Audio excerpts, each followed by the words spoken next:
no radio at all. Not even with the bombing plane that's coming over. All radio is dead. It's alive. It's alive. It's alive. It's alive. It's alive. We're going to make you one of the rising up.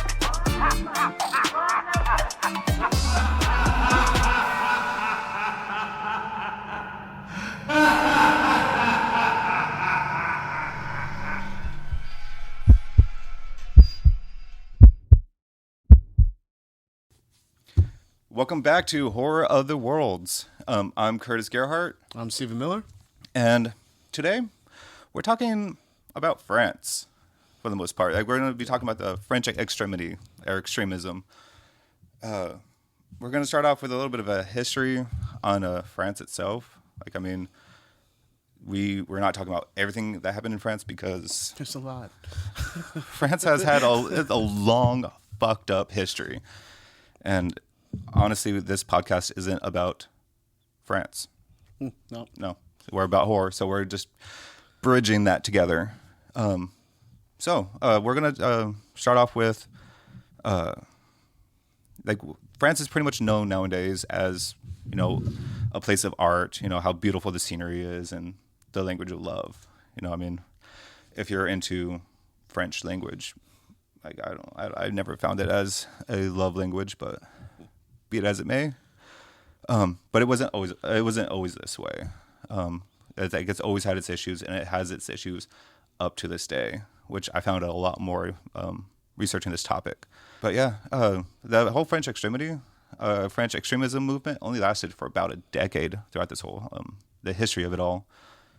A lot of the information from this topic I ended up getting from a book called Films of the New French Extremity, Visceral Horror and National Identity. The author is Alexandra West, and it's actually a freaking amazing book. If anyone's interested in this subject, like, I highly recommend actually picking it up and giving it a read. Like, it helps break down so much of these movies on top of the other 15 or so movies that are part of this whole genre. But also kind of gives you about a good history on France itself as well. All right, so let's kick it off with a little bit of history. We're going to start off with like the 100-Year War with the Kingdom of England lasting about between 1337 and 1453. That was pretty much over land. And it was after this war, that's, I guess, when it became France itself. Yeah, so actually due to this war, I actually killed off a lot of France's population, which wasn't the only time that it actually affected their numbers. France has always actually had issues with pretty much French people. No, well, shit. Honestly, you could take that. You could take that in any way as well.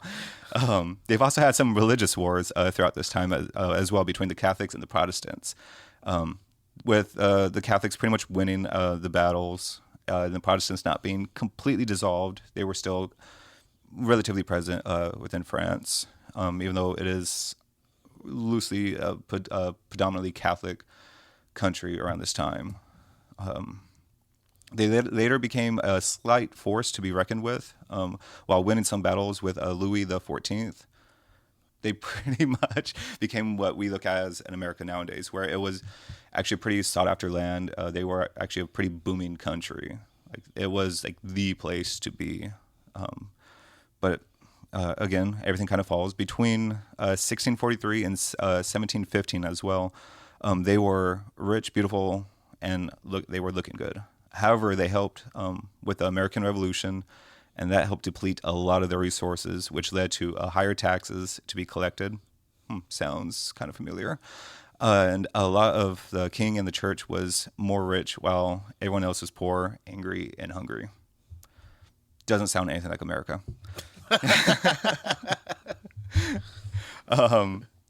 Years later, with Louis XVI, they finally got to the point where there was more equality with the Declaration of Rights of Man and the Citizen. There were more battles and more wars as well. It sounds like with the brutality that they were fucking raised on, they just made movies out of that shit. Like, we are fucking brutal. That is honestly the whole theme of all these movies, for the most part, is a lot of their history. That's why I'm bringing up this part of the history, because it not only like it repeated itself, like from these, like, was it 400 years ago, and damn near still repeating itself. I mean, not only in France, it's happening again in like every country. I mean, honestly, as much as I joke that it doesn't sound anything like America, like it's pretty much exactly what we're going through. All right.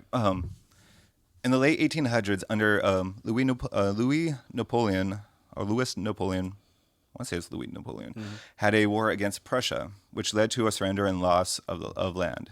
After the Prussian siege, that helped create a lot more animosity amongst everyone, more so of what we think of France nowadays starts to take shape. So due to that war, like that was kind of a version of their rock bottom, and that's when everything kind of started creating more of a, like I said, a little bit more of what we think of as France nowadays. But a great thing around this time, though, is actually the birth of horror movies. Like we talked about before with Georges Méliès. Like this kind of all started around this time frame. Like the actual movies. Something that I felt that helped aid in France's lust for horror was in 1897, there was a theater that was previously a chapel named Le Théâtre du Grand Guignol, Theater of the Big Puppet. It was over the top for its day. It had plays that gave the promise of what one could call extreme. Most of the plays of the time could be described as taking place in the mental state of the human mind. And just like how bloody and messed up it could have actually was. Oh man, that's brutal. They were even going for the psychological horror of it all at the same time. And that's like, as theater and stuff. So I mean, it's just cool. help explains that France has always had that. I don't really want to call it fear, but just like that anger and animosity around this time, on top of like they had to create like a coping mechanism with everything that was going on, and sometimes horror is our coping mechanism on things that we dealt with in our lives, or just to get away from life. Yeah. At times, you have to have something that's so drastic and different just to kind of escape. That's why people watch romance movies, I guess, because they want to see something horrific and people getting Alzheimer's and dying in a bed together. Not talking about The Notebook. But the theater only lasted until 1968, with a lot of the damages coming from World War II around that time. I brought up like the whole decline of the citizens and all that stuff before, because it still happened a lot during this time frame. They were even like suffering with that, and also kind of a bad case of like xenophobia as well, where if you weren't French, they didn't. Shit. That's putting it lightly for the most part as well. I mean, like watching like some of the interviews like during some of the riots and stuff, a lot of the French people didn't feel like they belonged to France. They didn't feel French and stuff. So I mean, it was a country where their citizens didn't feel like they were citizens of that country, which place personalities and shit. That's fucking weird. So that's like one of the things is a complete opposite of America. I know it sounds like I'm just like an anti-American for the most part on this podcast so far, but like we have the exact opposite effect where like we feel like we're Americans. We tote it and we say it so freaking loud, like it's annoying. Oh, I get it. Yeah, the over sense of pride versus the lack of feeling like you belong. Yeah, they feel disowned, and it's honestly kind of quite sad in ways. But yeah, also like due to like a lot of the xenophobia and all that stuff that was going on, it wasn't uncommon there and then and now that there was actually a lot of issues with like the police and the law enforcement brutality stuff. They had, they all sound familiar. That's all. Not mad at it, just recognizing it. God damn, I really should look up the guy's name. But there's a saying, I'll put this in post, where it's like history doesn't repeat itself, but it rhymes, which is extremely true. Like as much as it it does repeat itself. It's not the same exact situations, but they sound really close to what it was before. All this all this craziness that was going on, it helped create this genre that we're talking about, the new French Extremity. It sounds like they waited till they seen it all before they started showing it off to the rest of the world. And the rest of the world's like, you know what? We don't want anything to do with that shit. It's a little too much. Which is fucking weird because it feels like in America we're like, blood, violence, that's bread and butter here. Like, actually, like, speaking of that though, that is one of the crazy things is there, like, during this movement and this subgenre, like, it is extremely violent. Like, it is, a lot of it is extremely brutal and hard to watch at times. But their movies, as violent as they are, they're about the violence themselves compared to a lot of American movies where they are violent, but they, like, where the blood and the gore and sometimes the killers are the star of the movie for the most part. We watch them because of the blood. We watch them because of the special effects. But these movies, like, the star is like the violent nature and how close to the heart and the home it actually reaches. Like, there's almost more plausibility with this stuff than anything else. Oh yeah, watching some of these movies, it felt like I was watching a snuff film. Like, that's almost putting it lightly. Like, there are times like where you kind of feel gross just kind of watching it. Yeah. Like, but like, I'll give credit where credit's due. There was a gentleman that wrote an article that actually gave this genre its name, or he's coined for giving this the name. James Quant. He was a film critic. Like, he is a little bit, I shouldn't say looked down upon. A lot of people disagree with his article that started this genre name because it was just a very blunt and almost in a negative light of, like, how grotesque and extreme these movies were. Like, there was no story, no meaning behind it. It was just gross for no reason at all. Which, honestly, these movies have a lot more story to them and a lot more heart than a lot of movies do, to be honest. Yeah. I mean, I feel like I've watched plenty of American-directed movies where it was just pointless violence. It was more for the fun of violence, but this, yeah, you're right. This one's a little bit more realistic as far as the plot and, like, there's no fun in this violence. Yeah. This is not Evil Dead fun violent. No, not at all. But you know what? I almost kind of want to, with it also being extreme, I kind of almost feel like it is an extreme version of the movement that's kind of petering off right now. The whole, like, A24 films, like, where it's at. Oh yeah. Like, where oh god, what Midsummer had me fucking, like, tripping out about that a little bit. I'm like, it feels like they actually filmed stuff. I mean, they didn't, but it was all very realistic in the way they followed through. The whole elevated practical effects, all that shit. It was the whole elevated horror movement that's currently going on. Like, this is just like it feels elevated, but in a very bloody way. But yeah. So first movie we're gonna actually talk about is Irreversible. Oh, I didn't get to watch that one. That's one of the ones. Oh, all right. That's one of the ones I was trying to get to. Honestly, it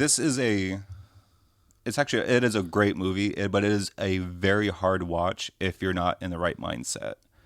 Not only because of just, like, the kind of graphic nature of it all. It is pretty much like a movie that had, like, the imagery had more words than the actual imagery itself. Like, than there were actually written on the script. Like, the picture is worth a million words, and this movie kind of describes that. There is so much nature that's going on between some of these scenes. Like, you'll have, like, what I would like to describe as a normal couple that has its issues, but it works in its own way. Neither positive or negative, but at the end of it, you could always see it, like, love is at the core. I'm not saying it's good or bad, even though I probably just said that. But they end up meeting up with a friend to go to a party where the boyfriend does what he does best, and that's party. With his girlfriend unable to party because she recently found out that she's pregnant as well. Like, I can't remember. I don't think she ended up telling him yet. But so it's like a little bit of a secret pregnancy. But she ends up leaving the party alone, upset but like when she ends up going down an alleyway, or like kind of like more like a subway, like it was like under some stairs, where the scene that happens is probably why this movie is as well known as it is. It is a very long, like, rape scene and stuff. Like, it is nothing glamorous, nothing at all, and they Like Last House on the Left kind of shit, where you're just like, man, how much longer can this possibly go on?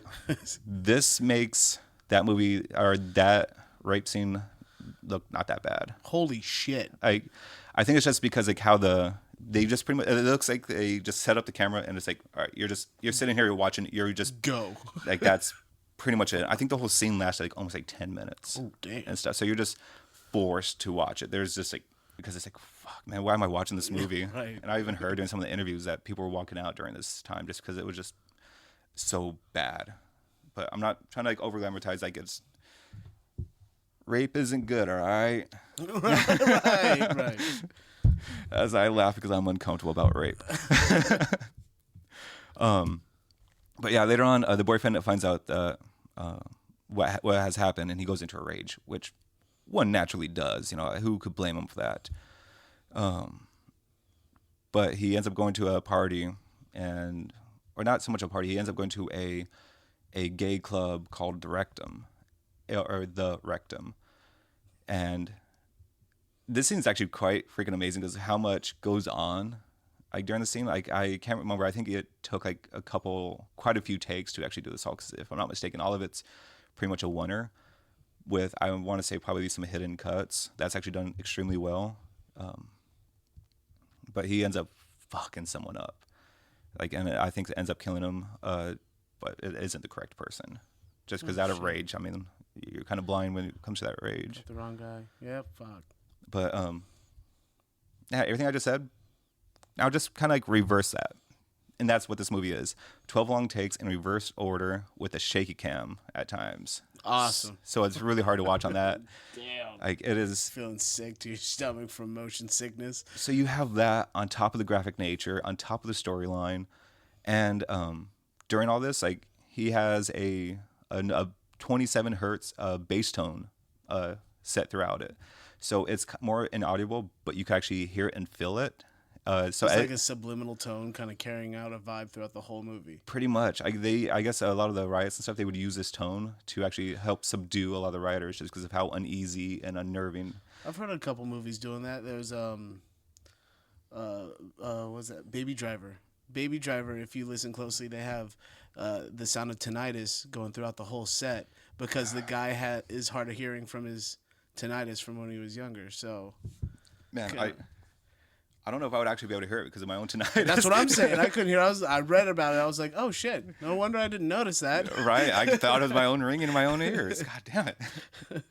The years of cooking, man. Just that sound. It's like, oh, fucking hood. But yeah. There's also a thesis on the time play of this movie, since it's all oddly structured for the most part. There is actually a scene like where the main character, Alex, he ends up reading a book, An Experiment with Time, from J.W. Dunn's, which the thesis is that there are two timelines running parallel with each other. You have one timeline that's more so linear, A to B for the most part. And then you have a second timeline that is a mix between past, present, and future. And there are moments like, so with that being said, there are moments in this movie, as you could pick them up if you rewatch the movie, but there are pretty subtle, where some of the moments are actually foreshadowed.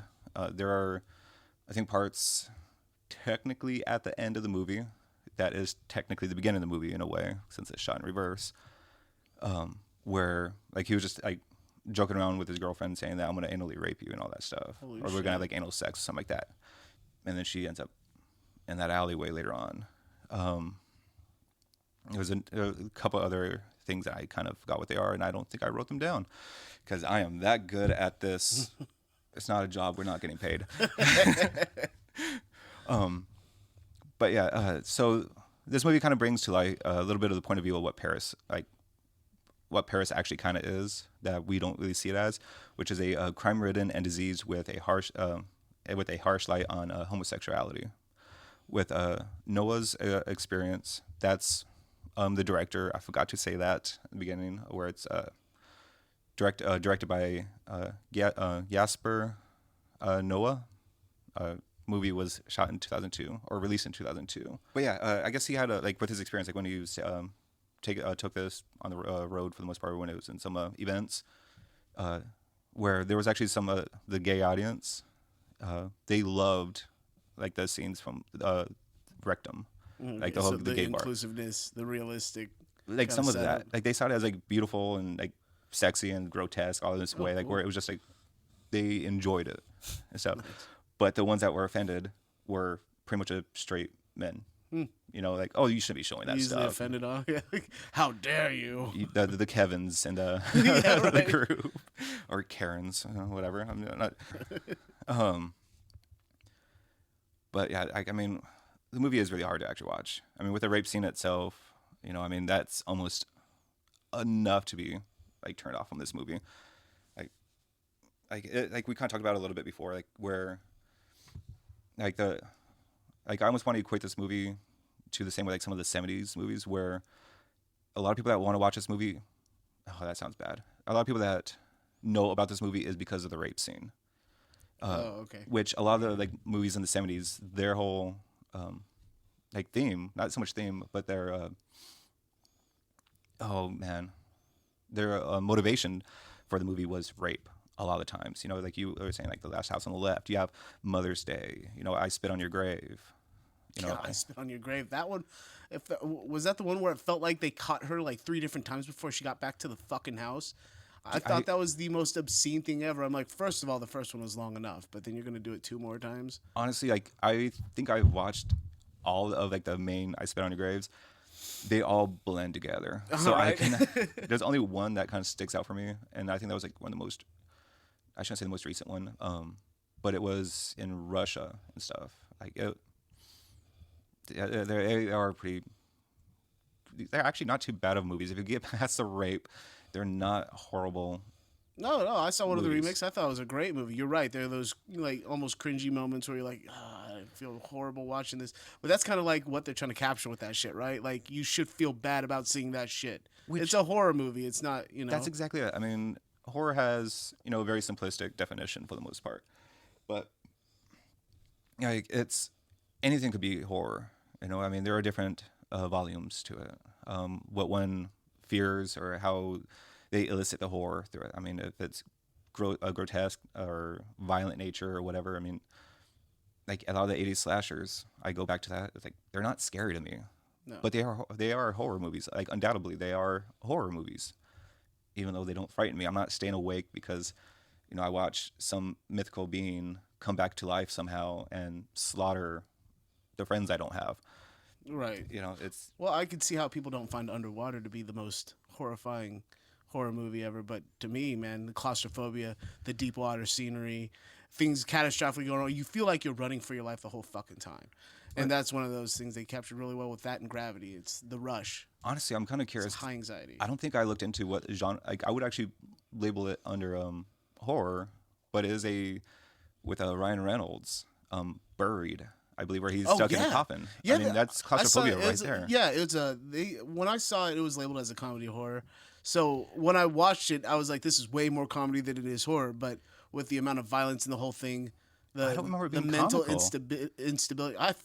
Maybe I just have a sick ass sense of humor because his mental instability and talking to the animals and shit, it got comical at times. But We are talking about Buried, right? When he's in a coffin underground. oh wait, no, it wasn't that one. I think I'm thinking about another. I Ryan know Reynolds what movie flick you're talking about. That movie is freaking amazing, though. That is a comedy. All right. I got the wrong one. I don't think I've seen Buried then. Yeah, no, I think he's supposedly I don't, mind you, it's been years. I think I saw this when it first came out on Hulu or something like that. Whereas like he was over in Iraq, or he's buried in Iraq, and there's like bombs going off and all that stuff. So you see dirt coming on, but the only light he has is from his cell phone that's pretty much gonna die. No service, I haven't and seen like a that one lighter. yet. Yeah. Like it is predicates so much on claustrophobia. There was another one kind of like that with Joseph Gordon-Levitt, in it, where he was the rock climber, and he kind of got wedged between the 2 rocks and shit. And Yeah, James Franco. Oh, it was James Franco. All right. Like 127 hours. Yeah, there we go. James Franco. I only remember that movie because, oh man, I don't. All right, never mind. This is gonna go through a rant. Let's rein it back into like another nice, polite movie. All right, this one I wouldn't really classify it as a horror, but it is part of the whole movement. It is. We're going to be talking about 29 Palms. Came out in 2003. Director and writer Bruno Dumont. This, honestly, the plot is like the male lead, David, is an American photographer and is location scouting out near 29 Palms in California. So pretty much desert, if you don't know. With his girlfriend, Ketia.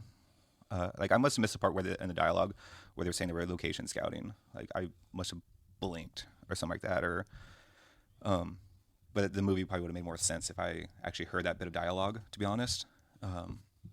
Like the only negative thing I could kind of say about this movie is it is long and it is kind of a hard watch just because of all of it.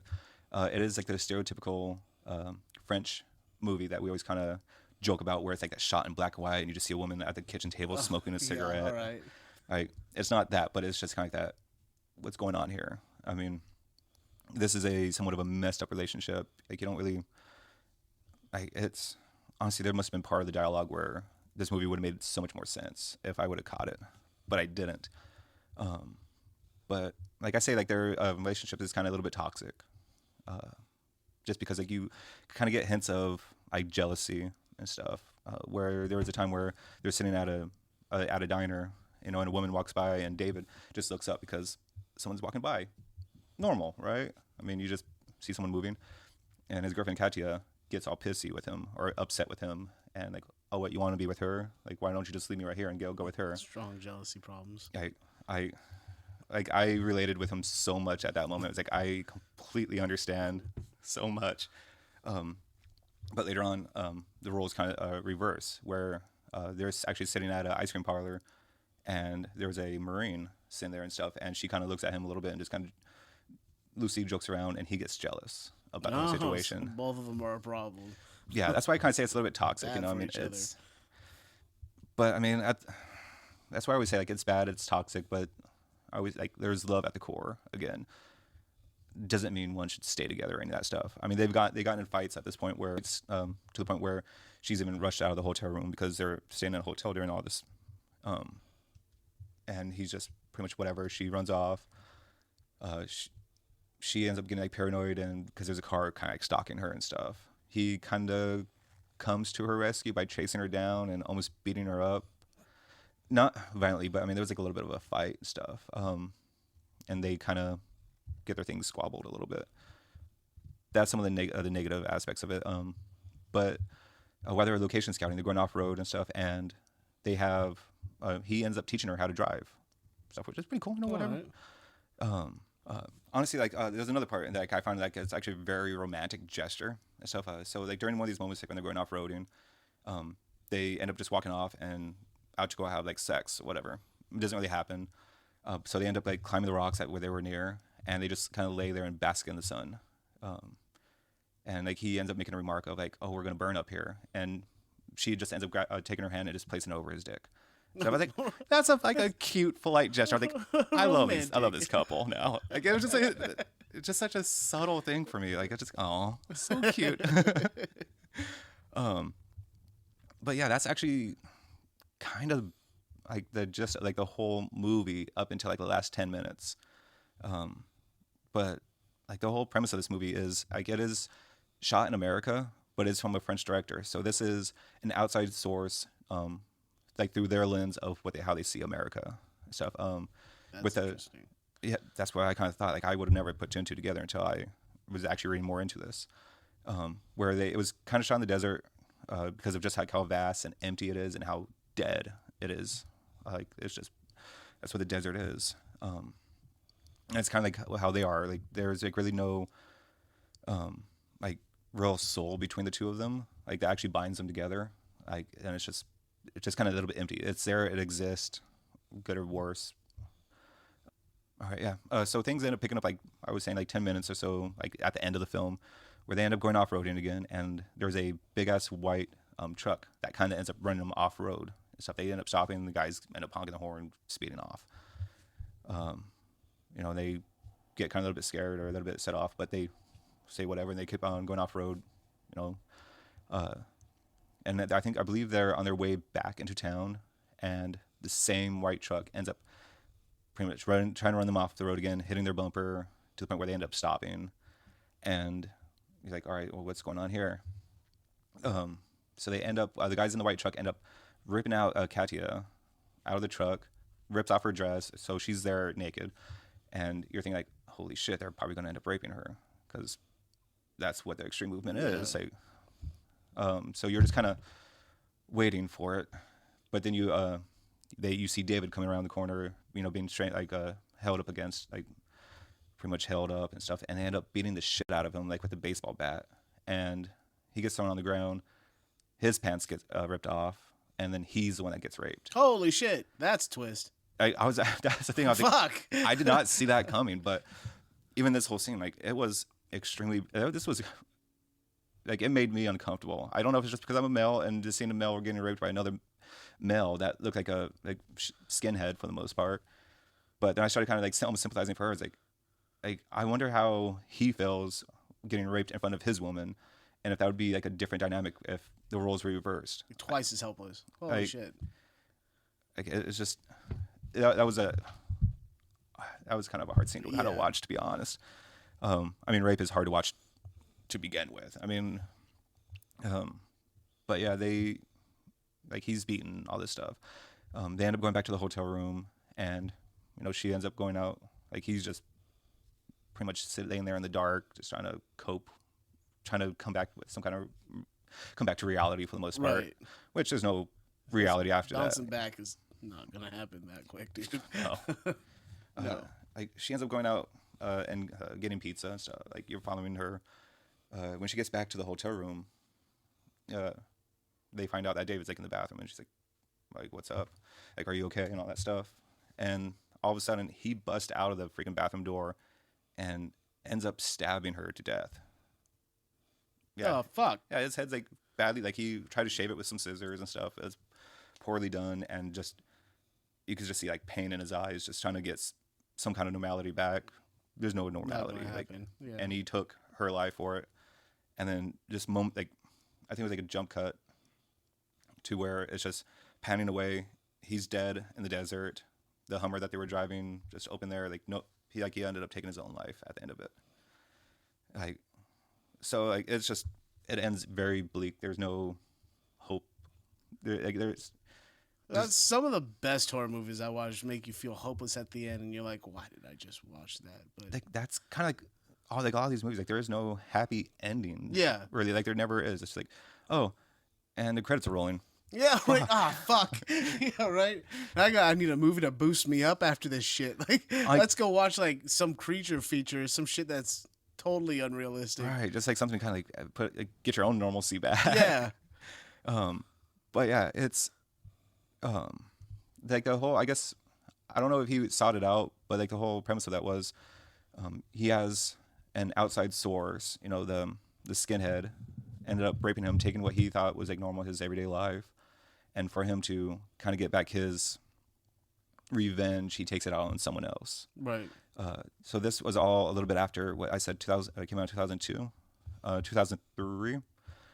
So this was a little bit of after like 9/11. Oh, so, shit. so this probably, every time he looked at her, he'd remember that moment, because that's, I mean, like, which is still fucked up the way to carry that out, but that's like, I looked at her and felt the humiliation. His binding piece to it all was, you know, you have an outside source coming over here and doing something horrible, and us in anger and retaliation, we go to pretty much another country and start a war. It's your fault. I'm gonna decimate your people. Yeah, no. Yeah, like, so that's what the whole premise of the movie was. Like, it was just an outside source seeing how America treats everyone else when they're mean to us. Nice. Brutal. Yeah. So let's start with something a little bit. Another reason why I brought that movie up, because it was Francis coming over to America, making an American movie through a French lens. So we're gonna jump over to High Tension, that came out in 2003, directed by Alexandra Aja. Which the connective tissue here is that this is a love letter, or is seen as a love letter to American horror movies. It was kind of like 80s. I felt that when I watched that. Yeah, Because like a lot bit. of them, they are more mental and just kind of more abusive.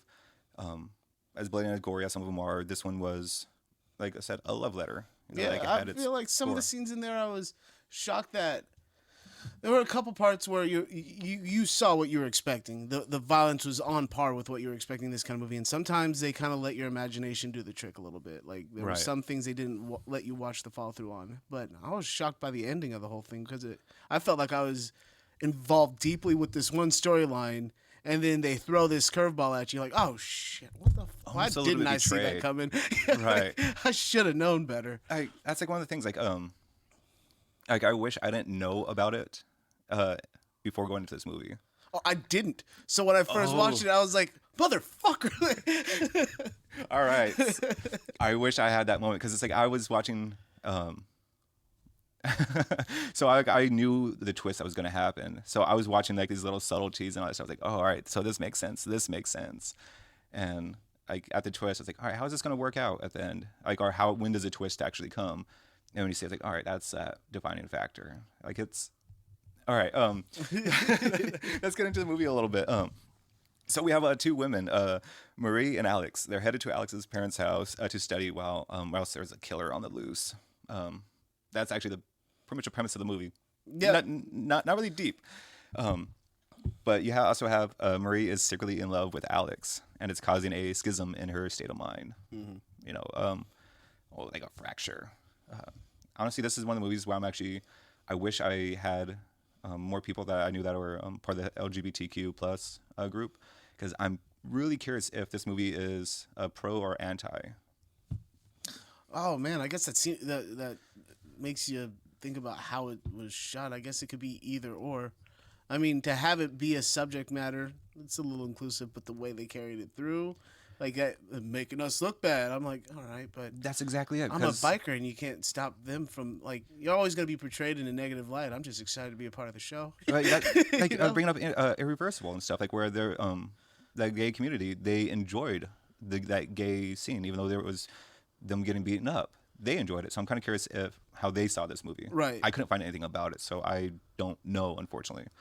But yeah, there was like at the very beginning of the whole movie, like you end up kind of seeing the killer in a van, and he's getting head with a severed woman's head. Yeah. And stuff, you know. Brutal. You Yeah, know, no, getting head that from head one was fucking weird. and stuff. So you don't think anything of it, but as you know the twist, you could see it as as Marie wanting head from Right. Alex. And that's the thing. I felt like that's what made it so rewatchable, because now that you know how the ending falls through, you want to rewatch it with what you know and try to apply it in the other direction. Have it almost make sense, like Yes. that whole bridge. So the killer ends up going to the house and actually brutally killing pretty much everyone in the house. Everyone. I mean, to the point of like where the killer ends up throwing the dad's head in between the stairs. Oh, that was my favorite part. Like, yeah, shoving him between two little railings on the staircase, and then a great use of a heavy dresser, shoving it against his face and just smear. Pop. Yeah, it's like a zit just everywhere, man. That was a pretty good kill, Jason-esque. It was creative. Exactly, creative, and it was quite gruesome, like in a beautiful way. Yeah. So I mean, you have these kind of deaths. But you also have, I think it was a little bit later on, you have Marie going into hiding in Alex's parents' closet while Alex's mom is getting murdered by the killer right in front of her. So she's looking through the slots on the closet door, and just watching this all happen. And afterwards she comes out of the closet. So like this is almost that turning point of her actually coming out of the closet sexually, physically, and all this stuff. For a love of going after Alex again, instead of going out and protecting her love. So there's another way you could kind of see it as being a pro gay movie for the most part. Yeah. Like I don't know if me saying Pro gay might not be is positive or negative. Yeah. But I'm saying like pro because it's like, you have this woman that's going out and saving her love. Because at this moment you don't know that she's a killer. and stuff. So it's like, oh, she's protecting the woman that she loves. You know, I don't see there's anything wrong with that. No. Like I mean, she even before the killer even shows up, she's masturbating to the thought of Alex. And all this It's stuff. still a very heavy look upon homosexuality in society at that point when the movie was being made and stuff like that. So I can see why it was trying to bring to light how this kind of negativity towards you just being who you are could drive you to an insanity. That's exactly one of the things about this movie is because a lot of this French extremism is just coming on the coattails of the art house movies that was going on in France. So they do have usually a deeper meaning behind a lot of their movies, and that was the biggest premise of this whole movie was the typical like the typical household family, like the straight family, you know, possibly holding down that kind of homosexuality and that gruesome nature of this, like trying to suppress the homosexuality. Right. That's what I was trying to get at.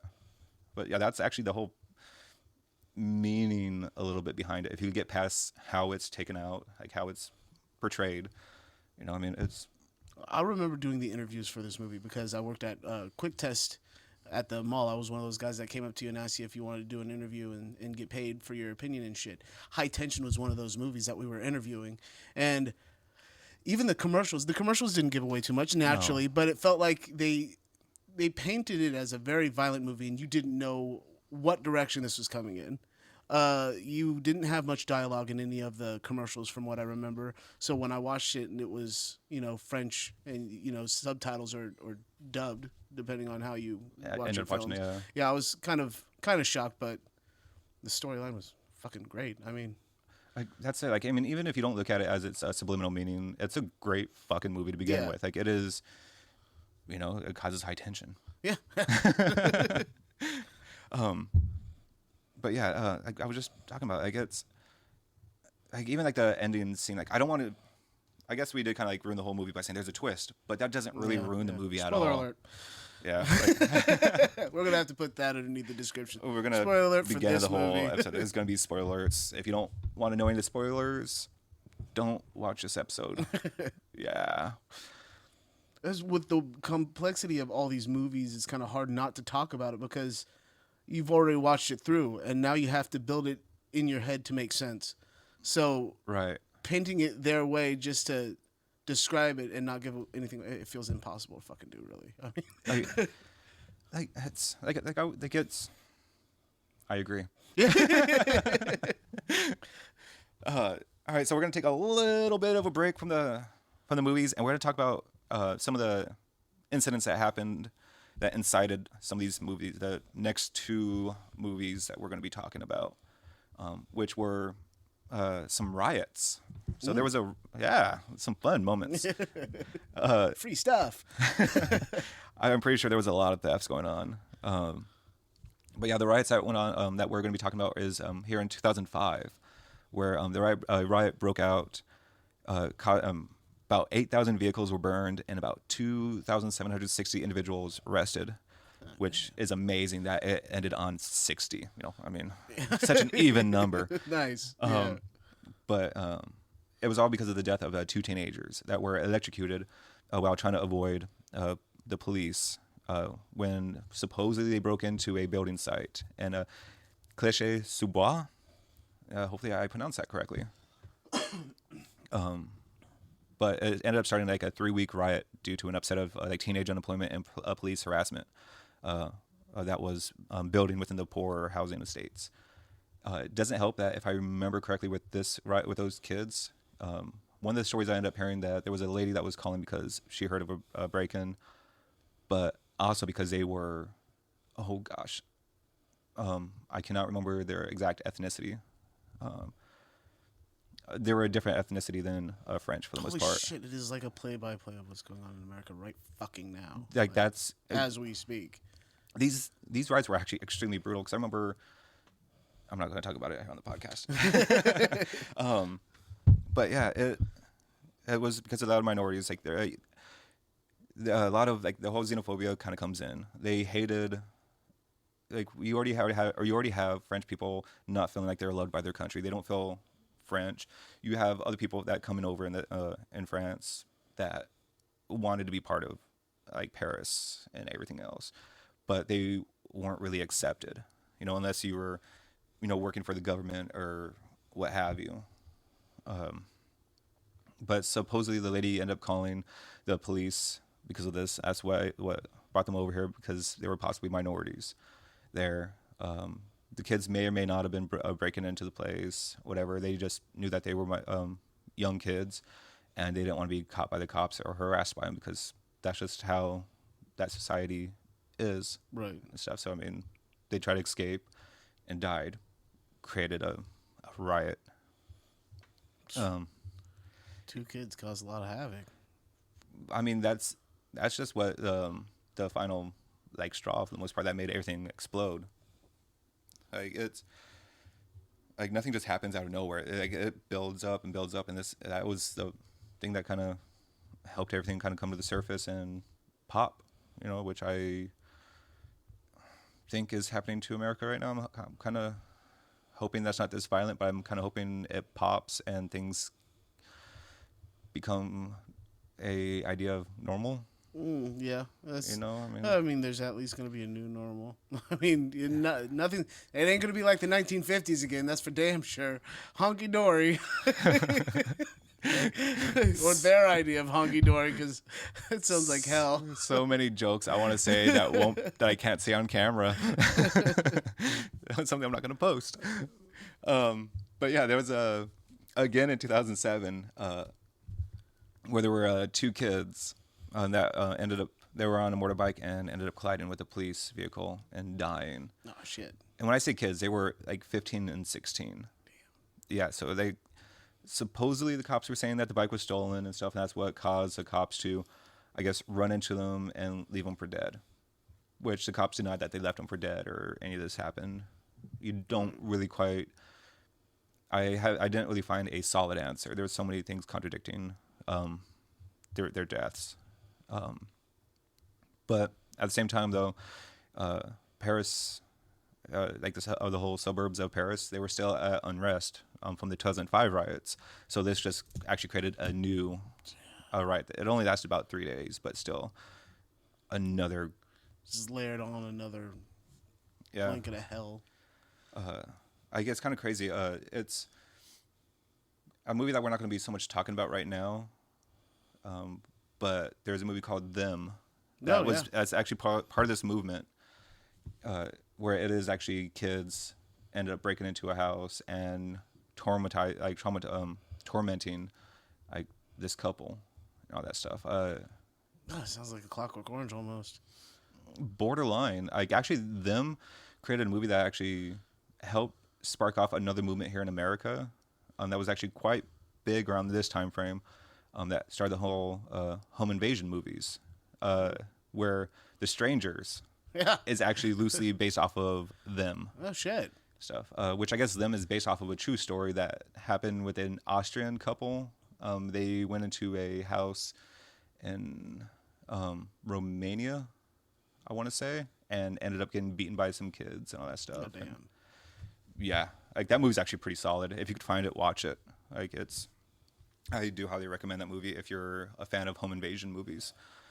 All right. Next movie we're going to be talking about is Martyrs. Yes. Came out in 2008. Directed and written by Pascal. Laugier. Laugier. That's a hard one to say. All right. Yeah, I'm American and I butcher everything I fucking say. So. All right. At least someone else butchers names instead of me. I do it all the damn time. Yeah. Honestly, like I want to say this is I almost want to classify it as a religious horror. For the most part. Yeah. Oh man, that's a weird way of looking at it. I didn't think about it until just now, but it'd be a new kind of religion. That's for fucking sure. I mean, new kind of religion. It seems like every religion. They took it to a new level. That's all I'm saying. Did they though? I feel like it. Saw some shit in that movie I'd never seen before. I mean, yeah, a lot of religions fucked up. A lot of deaths are caused more by God and their beliefs and everything else. Yeah. Yeah. All right. Like, I don't know, like how bleak I really want to go right now, or if I want to save a lot of my perception on religious issues. Yeah, religious issues, like when we actually talk about religious horror or some of those subgenres. But Well, I love this movie because it feels like you could talk about every fucking waking detail and you're going to still want to watch it all. And it's still going to incite the argument that seems to be talked about through anybody that's watched the movie. And it's what the hell with that ending? You know what I mean? There's the great debate and everybody's going to argue about it for all eternity because they don't know. don't know. Yeah. Yeah. Which, like, to me, that is like the solidification of it being a religious horror, is that moment. Because, all right, let me just give like a quick description of my description of the movie. Because I don't think I took any of these descriptions off of IMDb or anything. I did a little bit. Yeah, that's kind of where I got mine between there and Reddit. I had to do a little bit because it was hard to find anything on this. Well, I mean, like even in the book, I don't think I took this from the book. Yeah, but yeah, so like the movie kind of starts off like with a normal, well-adjusted family. You know, they end up covering up a sick and twisted events of torture and malnourishment as a front group of people trying to force a martyr, so they know what happens after life itself. Stuff. I know you kind of want to talk about this whole so much because I feel like the opening scene isn't just the happy family. It kind of gives you an idea of where I want to say it's the main character, almost the final girl of the storyline, but they try to give you an understanding of where this girl comes from, with a brutal torturing of her in her young childhood. And then it cuts to a happy-go-lucky family. And yeah, the happy-go-lucky family was so happy it was almost sickening to your fucking stomach, really.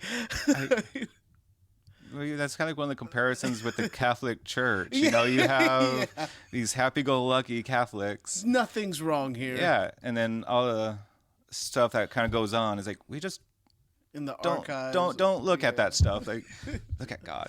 Yeah, right. Oh, this movie. But yeah, and that's the thing. I shouldn't say. I don't think that's the first part of the movie. Like the first part is where, you have Lucy, which I think is the main character in this. Or no, Anna is. Lucy was the one that was Lucy's traumatized. the one that was traumatized. And Yeah. stuff. Like, you have no idea why she's traumatized at this moment in the movie. But she ends up escaping and going into like an orphanage where she meets Anna. Mm-hmm.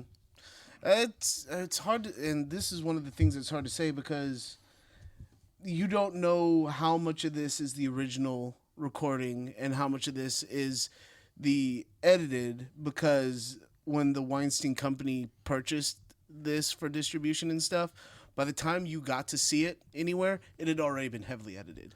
So I'm wondering how much of this movie, which one of the versions of this movie, has anybody seen the original, the director's cut of Right. this?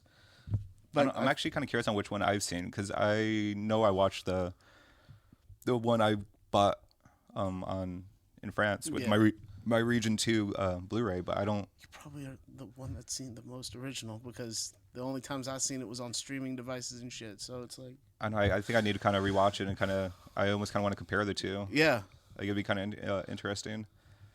yeah. But yeah, with Lucy like being traumatized and stuff in the orphanage, so she's the one that ends up breaking into the house, and this family gets brutally Leaned it up. Holy shit. makes John Wick look like nothing. Right.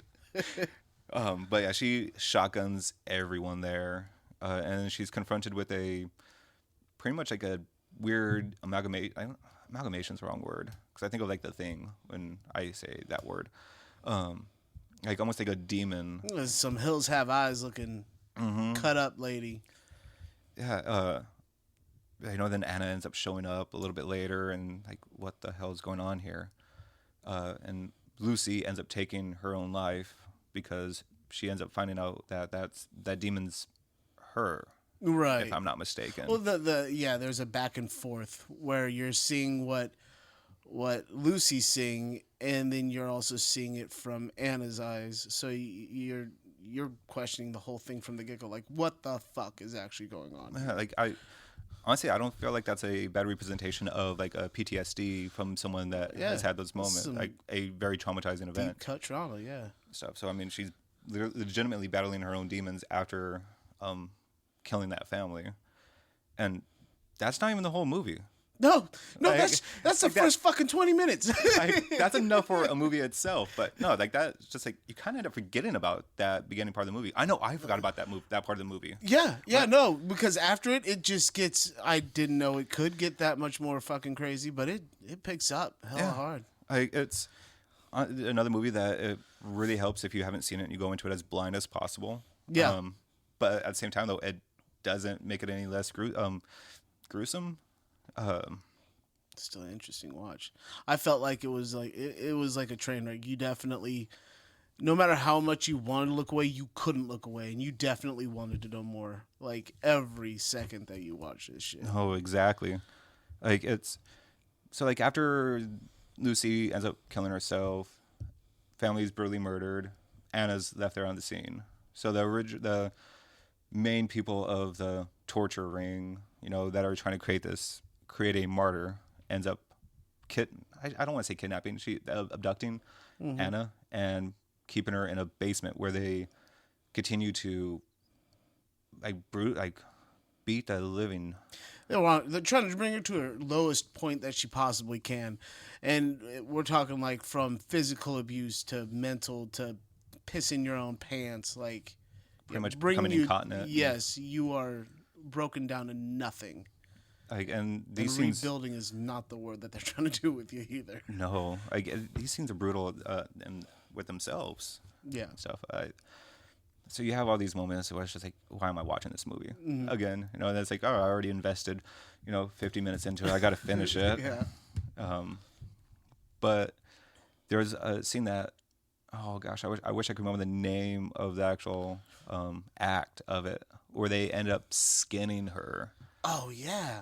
Like where the only skin that's left on her is her face. Oh yeah. This is like the Hellraiser scene, man, where it's just Yes. muscle Yeah. tissue shown here. Like it almost reminds me of I probably shouldn't make this comparison or this thought because I never watched it, but Attack on Titan, that manga, Oh yeah. like that one giant. I think it's one Titan. This is like twice as fucking brutal though, because that was more like an exoskeleton with some muscle showing. This is like you could still see the veins pumping blood. I'd like to say that whoever did the art in that, like, well fucking done. Everything looked goopy. Like it was gross, but interesting. Very interesting. There are other things about this movie that happen since we're not dissecting the movie itself. There's more to look into all these movies. We're just trying to do a little bit of comparison of everything. Yeah. But so with that scene, she ends up seeing life after death while still being alive. The whole being a martyr.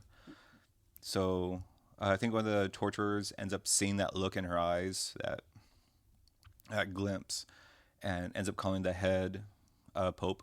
Yeah.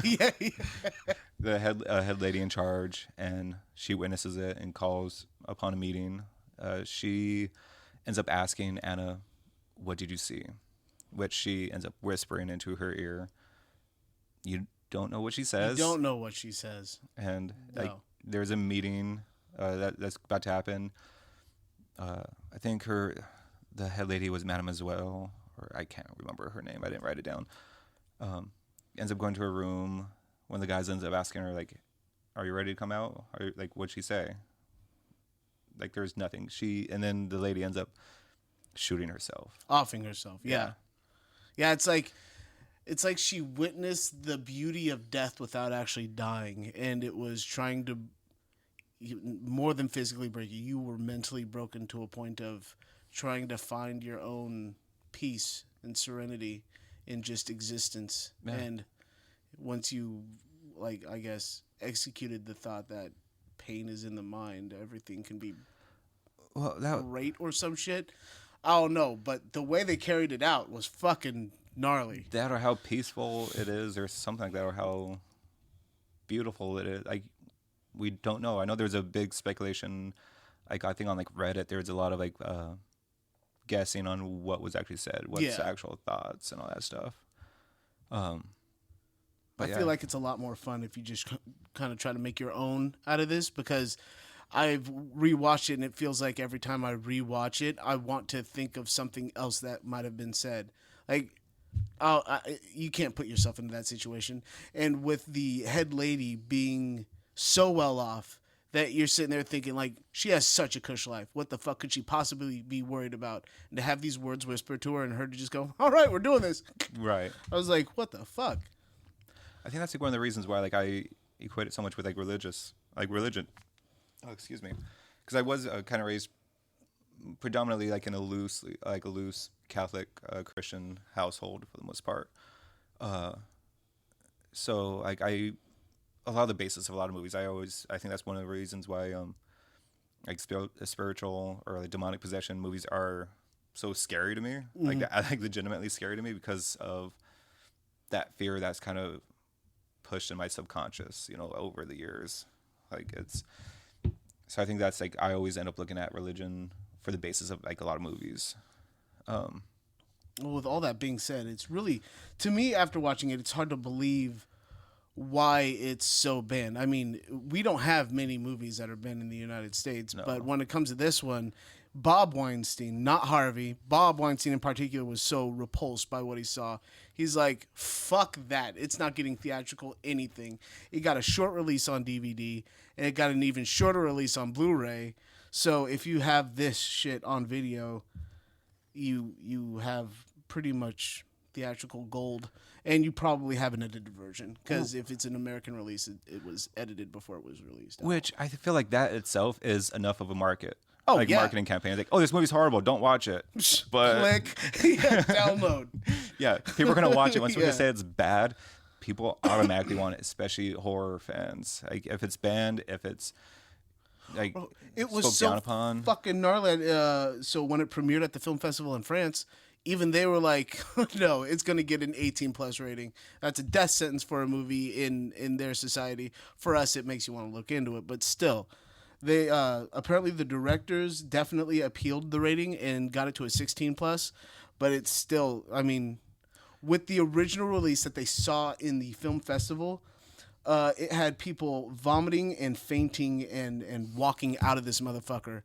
And then when people came here, they're like, even America's like, I don't know about that shit, dude. I think it's, again, I keep on bringing up religious, like, because we are a very Puritan-based society at its core, even. So I'm kind of curious if that's just being how gruesome and brutal that movie is on top. And yeah, it just feels why did I become the religious freak on this movie? Yeah, right. It just feels like with the religion that we've carried throughout this society, that it's based in violence, like fire and brimstone, crucifixion, all of it. Like there's not a single part of it that isn't filled with some kind of violence. I mean, exactly. And for us to go, you know what, martyrs is too much. This is too real. We've done this too many times. Fucking straw.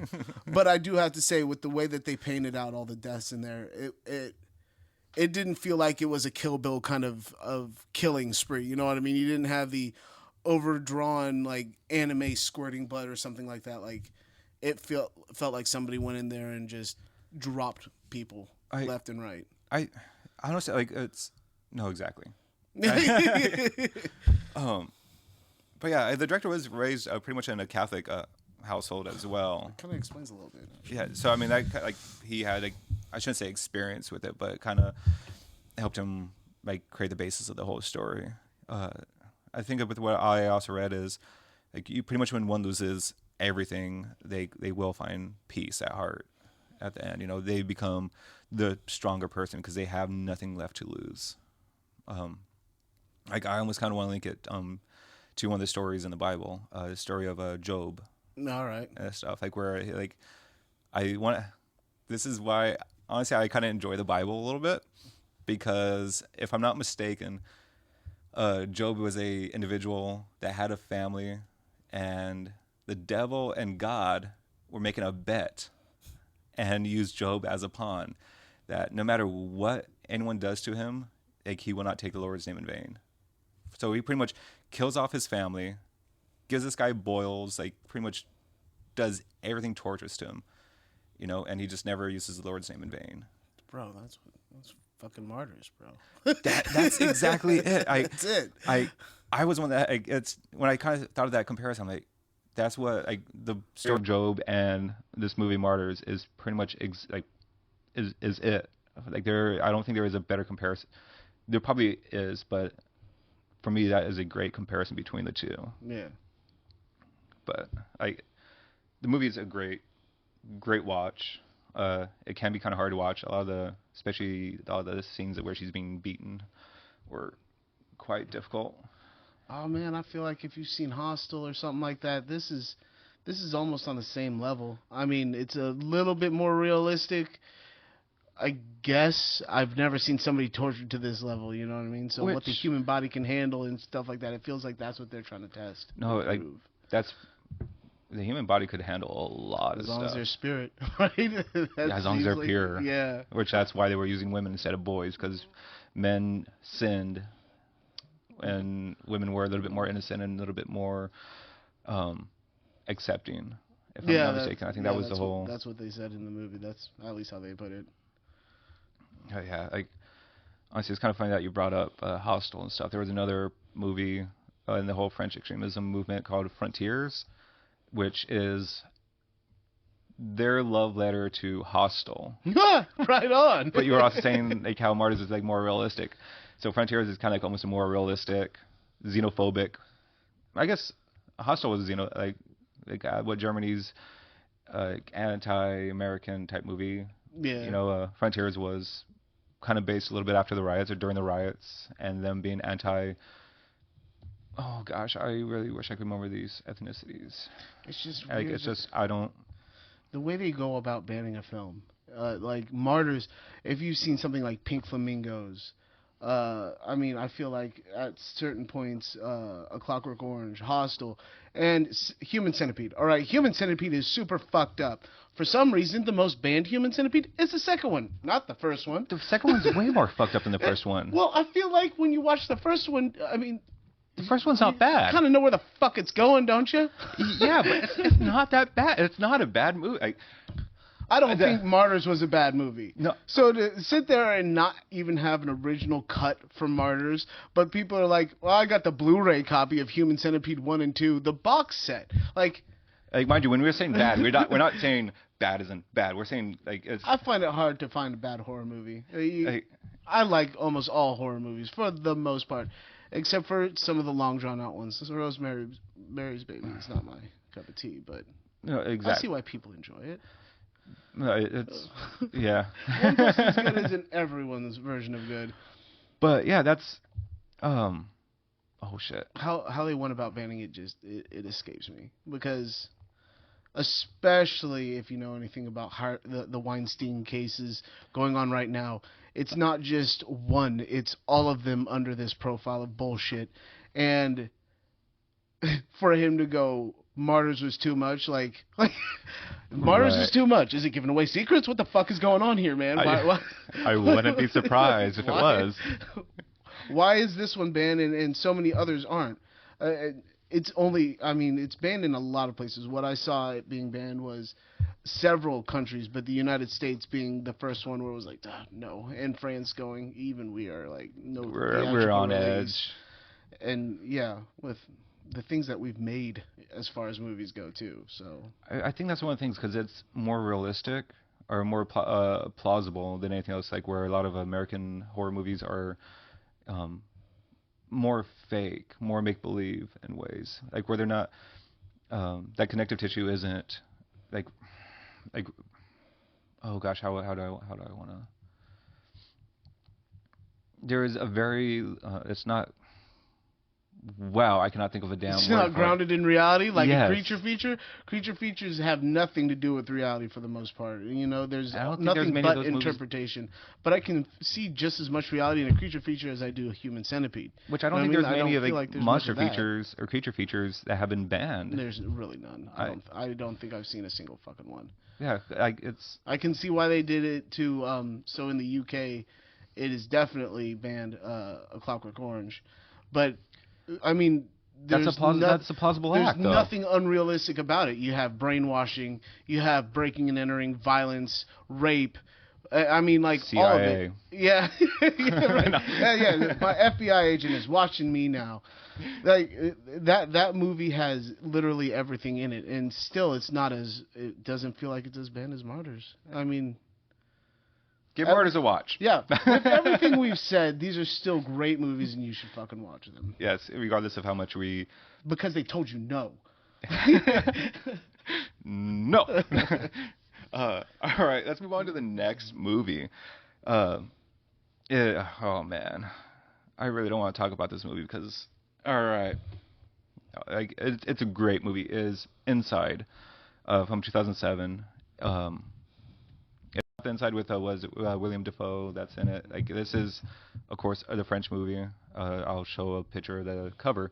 The director and writers are Alexandra Bastillo and Julian Murray.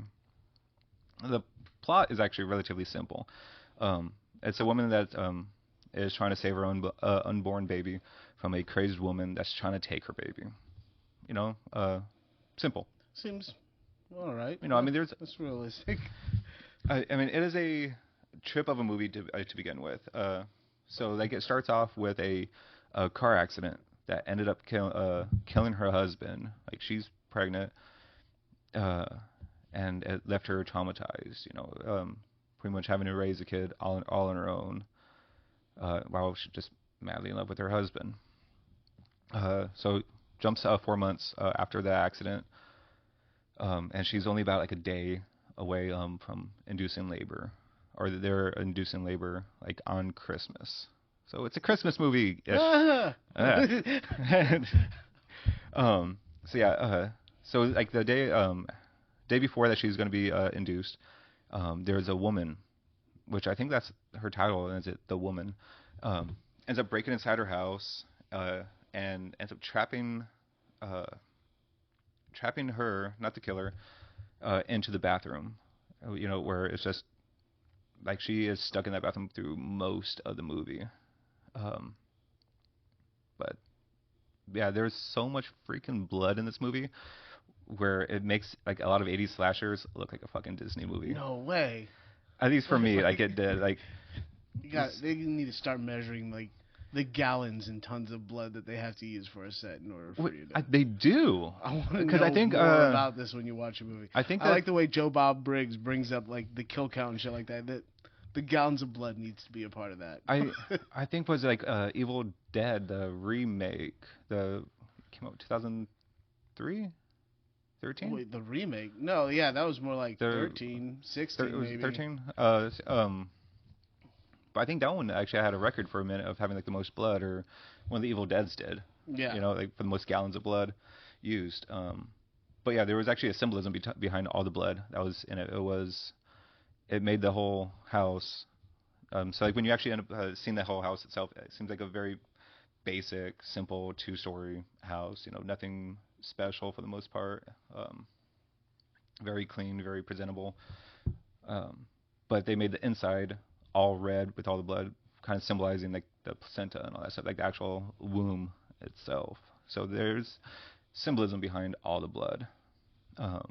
Like there is actually a moment which I think is kind of crazy. Like she ends up accidentally, one of the moments that she breaks out of the bathroom, she ends up stabbing her mother in the neck with a, I think it was like a crochet needle or something like that, like one of those long ass needles, straight through the neck, and it resembled, which I'm pretty sure they meant to, Dario Argento's Tenebra scene, like where the hand gets cut off and she just squirting all over the wall. Yeah. Like that's what that scene was beautiful. I don't know if it's just because of that connective tissue of it all, but I loved it so much. But yeah, I'm sorry. I think this movie just hit me as hard as it did just because of like the shit that I'm going through personally right now in my life. So I almost equate this movie with, I put it up on the same level of like Cannibal Holocaust and a Serbian film for me. Cause those movies, shit. Yeah, like not saying that this movie is bad or crazy. It's just not many movies actually affect me, like for the most part. Right. Serbian film legitimately affected me. Cannibal Holocaust did That as one's well, definitely understandable. and this one did as well. I still haven't seen a Serbian film, which is upsetting.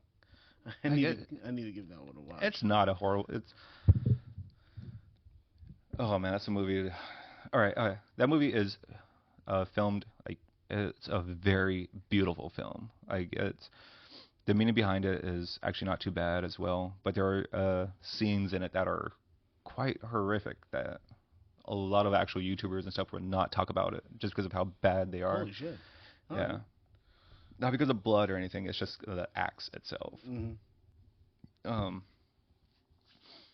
But yeah, so like I was saying, a little bit like connected to, so a little bit of that whole part of like the riots, that is kind of like some of the basis of this movie as well, or I shouldn't say basis.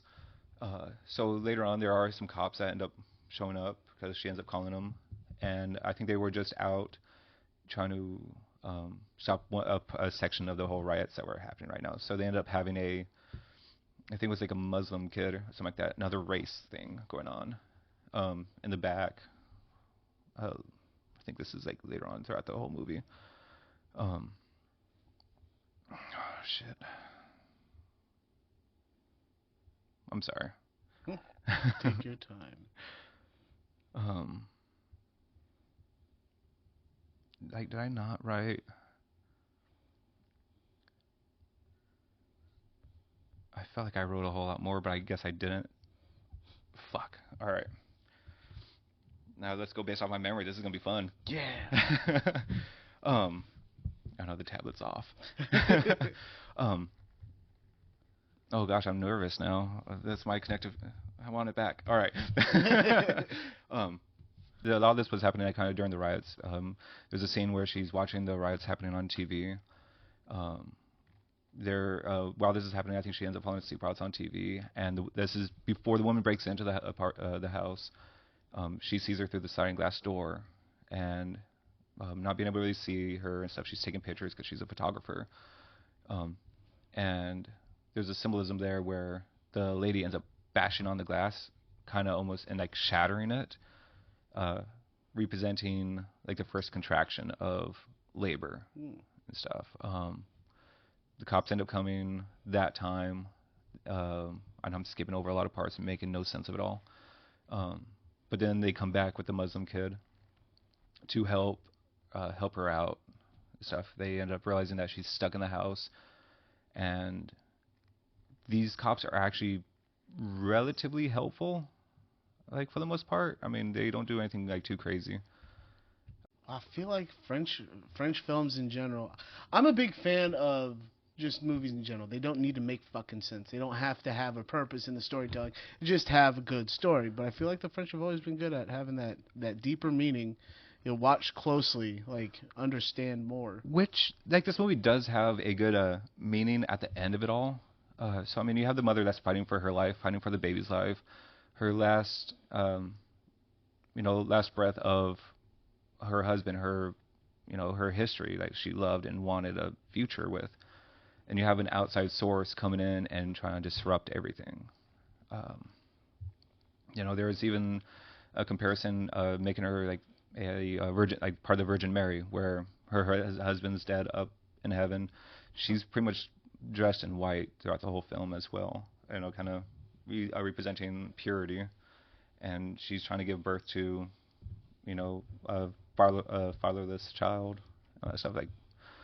Representing Jesus on top of being born on Christmas Day. So there was some that whole Catholic like upbringing on that one.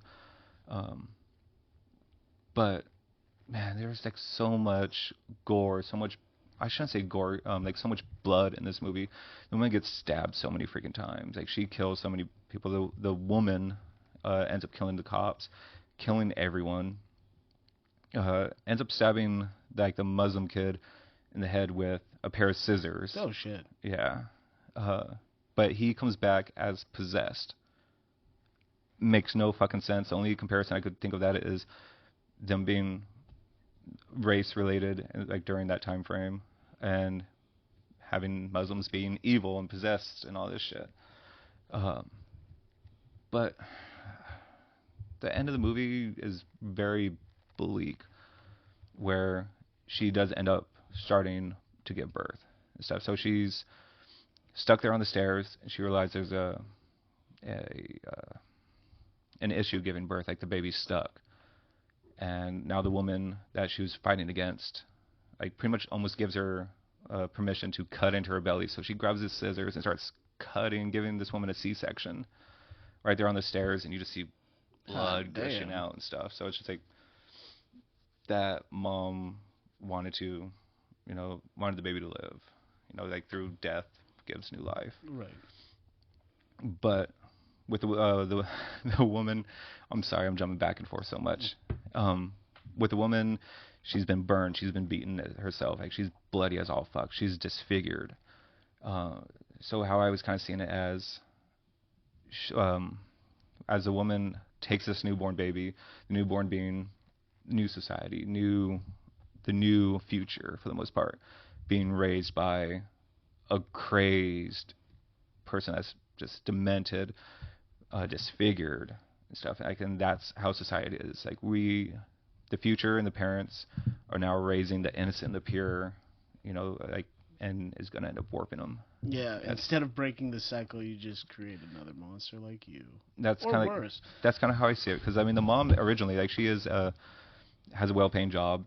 Has a bright future. Like, she's a good person, but that doesn't prevail. Almost evil prevails at the end. Oh shit. Yeah. That's something I'm gonna have to watch then. That's one of those. I honestly, I really do want you to watch it, because I'm kind of curious if it's something that will affect. I don't know if that movie is so effective because of me, or if it's actually that good. Right. It's a good movie. It's a good movie. Yeah. But you hold it close, and you're wondering if you're holding it closer because of your situation. Oh, mom's never gonna be able to see her child. Yeah. I mean, it's. Yeah. Yeah. Brutal. I know I didn't I know I didn't really sell that movie that well. I know it's jumped everywhere, but. Oh, there's a lot of them that are fucking. Yeah. It seems like when you describe some of these, it's hard to sell them just off of their description or anything like that. But I mean. Yeah, I mean, I could have easily. Nothing else. The extremism of all of it. Like, I could have easily read the description off the back of the title, the back of the cover, or any of the description on Wikipedia or IMDb. But no, I want to make all this stuff a little bit more personal, not just something I've just read off the internet, stuff where anyone else could do. Yeah. I want to try to make it a little bit my own, and apparently I cannot do that for Inside. Yeah, right. Oh, that's fine. That's understandable. Can't all be winners, right? No, especially me. I'm not a winner. But yeah, I guess like that. There's a lot more movies that happened during this whole genre or subgenre of the horror movement. There's a lot that goes on in France as well. I mean, to this day, it seems like after the 21st century, they've had a riot almost every fucking year. Yeah. I did not know. Like, it's so insane. But is there anything else that you like to? No. If it's a banned movie, watch it because they told you not to. Yeah, do that shit.